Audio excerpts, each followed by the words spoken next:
nos hacen aquí sobre qué significa el sentir. ¿Qué significa esa palabra sentir? ¿No? El sentir en la iglesia militante. Nos dice aquí que el sentir ignaciano se relaciona con un término muy utilizado por los padres de la iglesia. Cuando los padres de la iglesia hablan sobre la unidad de fe, de amor y de objetivos, que se llama koinonía.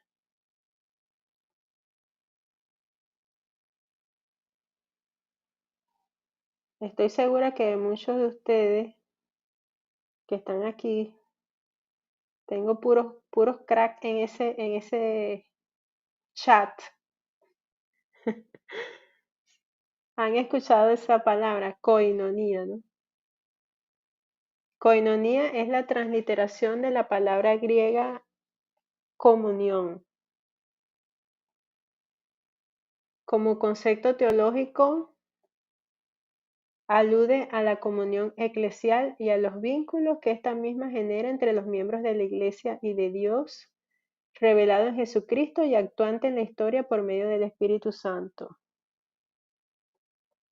Koinonía, ¿no? Entonces, el sentir ignaciano sobrepasa lo afectivo e incide en lo intelectual.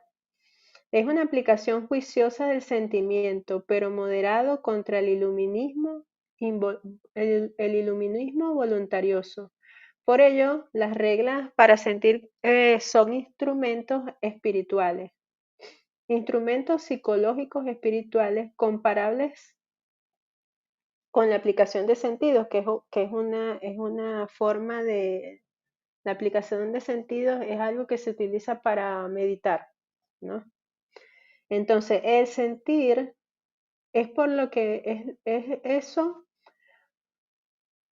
es más que el simple saber, significa gustar, el sentir significa gustar, gustar internamente a la manera de los santos.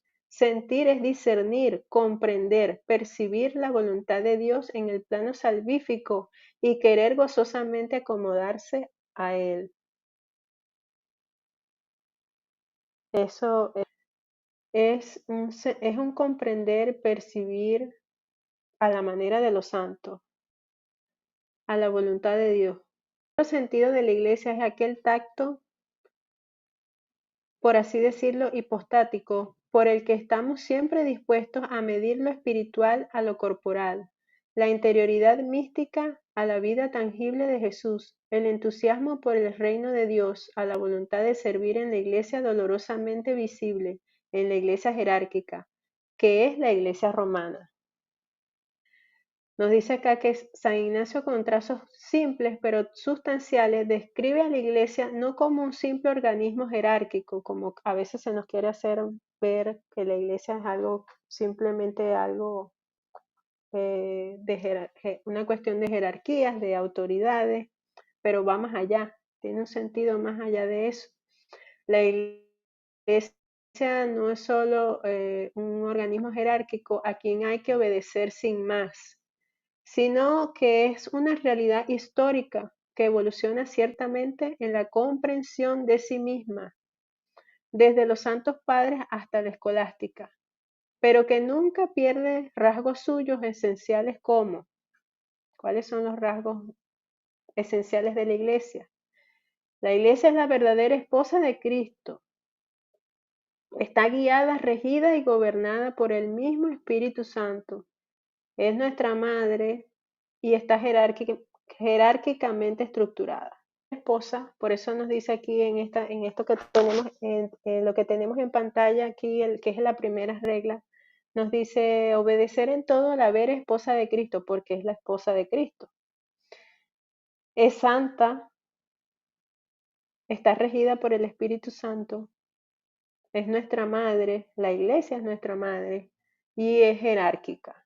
Las perspectivas eclesiales ignacianas coinciden plenamente con las notas esenciales de la Iglesia en el Nuevo Testamento, donde ella es descrita como reino mesiánico y madre nuestra, como cuerpo y esposa de Cristo, como organismo vivificado por el Espíritu Santo. En efecto, en los sinópticos se prefiere la imagen de la Iglesia como reino en el que se realiza la misión mesiánica. San Pablo la propone como cuerpo vivo de Cristo en la que Él es la cabeza rectora y el Espíritu es el alma vivificadora. El mismo Pablo será quien lee a la Jerusalén de arriba, a la iglesia, el nombre amable de Madre Nuestra. En el 353, por eso él utiliza estas palabras con que la describe.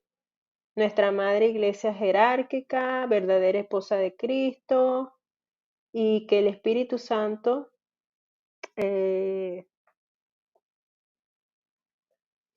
creo que aquí no tengo la parte donde dice, en ella el mismo Espíritu Santo es el que nos gobierna y rige para la salud de nuestras almas.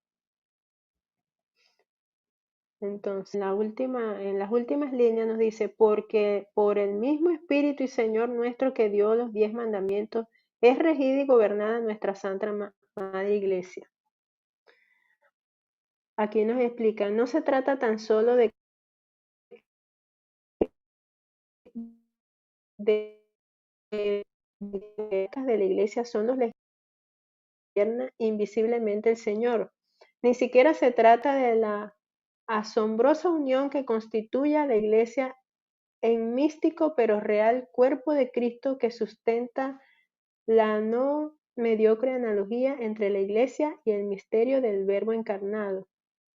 El rasgo definitivo que destaca San Ignacio es que el mismo Espíritu Santo personal, el amor inefable y sustancia del Padre y del Hijo, es el que gobierna y rige la Iglesia, y que consiguientemente es ese mismo Espíritu el que demanda mi amor y obediencia a ella. Es ese mismo Espíritu el que demanda mi amor y obediencia a ella. Por eso fue que les dije anteriormente, es que no se trata de que vamos a obedecer a la iglesia como yo coloqué en el título de este video, creo que dice, debemos obedecer a la iglesia o algo así. No se trata de obedecer a la iglesia por obedecer a la jerarquía, porque tengo que hacerlo de una manera fanática y racional, así como algunas personas lo hacen ver. Es por esta razón, por el mismo Espíritu Santo, el amor inefable y la sustancia del Padre y del Hijo, que es el que gobierna el que gobierna y rige la iglesia. Es ese mismo espíritu el que demanda mi amor y mi obediencia a ella, de donde se sigue que el sentido verdadero que en la que debemos tener no puede ser otro que el mismo sentir del alma de la iglesia, que es el Espíritu Santo, por quien de una manera la más vital y profunda es regida y gobernada nuestra Santa Madre Iglesia jerárquica. La Iglesia católica no es sino una en todo el mundo. Como Cristo, su esposo es uno, como Cristo su esposo es uno, así la iglesia su esposa no es más que una, porque quien no estuviera unido con el cuerpo, que es ella, no recibirá de Cristo nuestro Señor, que es su cabeza, el influjo de la gracia que vivifica su alma. Hay un oficio de cabeza que corresponde a Cristo en el cuerpo místico, no tiene otra finalidad, según San Pablo, sino la de realizar y mantener lo más perfectamente posible esa misma unidad jerárquica de la Iglesia. Por eso Cristo, como cabeza, es la fuente de todas las gracias, a fin de dar con ellas a todos los miembros aquella homogeneidad que es necesaria para la unidad. Por eso es Cristo, en cuanto cabeza, el centro motor de todas las funciones jerárquicas, a fin de obtener, por lo que visiblemente nos enseñan, gobiernan y santifican, que no haya en su iglesia más que un solo Señor, una sola fe y un solo bautismo. Por eso, finalmente, es Cristo como cabeza, el manantial inexhausto de toda actuación sobrenatural, a fin de que todos los miembros del cuerpo místico, cada uno en la medida que le asignó el Señor, cooperen a la edificación de todo él, hasta llegar a la plenitud del varón perfecto, del Cristo total, en el que todo y en todos es Cristo. O sea que hay que tener confianza en la jerarquía, por ejemplo el Papa, porque es Cristo. Es como tener esta conciencia de la parte sobrenatural o de la acción sobrenatural del Espíritu Santo en la iglesia y de que la cabeza de la iglesia es Cristo. Y si nosotros creemos en Cristo y en el Espíritu Santo y de que la cabeza de la iglesia es Cristo, entonces no tiene como mucho sentido eh, no tiene como mucho sentido no confiar o no creer en las funciones jerárquicas, que es el gobierno visible de Cristo, son las que nos enseñan, nos gobiernan y santifican. Y son las que buscan la cohesión y la unidad. Eh, Nos dice aquí, si no queremos dificultar o destruir la obra del mismo Cristo en su iglesia, debemos adoptar una actitud de absoluta y perfecta docilidad a todas estas actuaciones del mismo Señor en ella. Esa es la actitud que nos corresponde como auxiliares o instrumentos de la cabeza. Y esa nuestra docilidad y obediencia la hemos de ejercer ante todo respecto a las actuaciones jerárquicas, de cuya legitimidad no nos es posible dudar, cuales se nos manifiestan en las enseñanzas, los actos de culto y los mandatos de sus ministros en la iglesia. Tal es exactamente la docilidad perfecta de la iglesia jerárquica que tan encarecidamente nos recomienda San Ignacio cuando nos dice que de las cosas en sí buenas o indiferentes no elijamos sino las que militen dentro de la Santa Madre Iglesia jerárquica.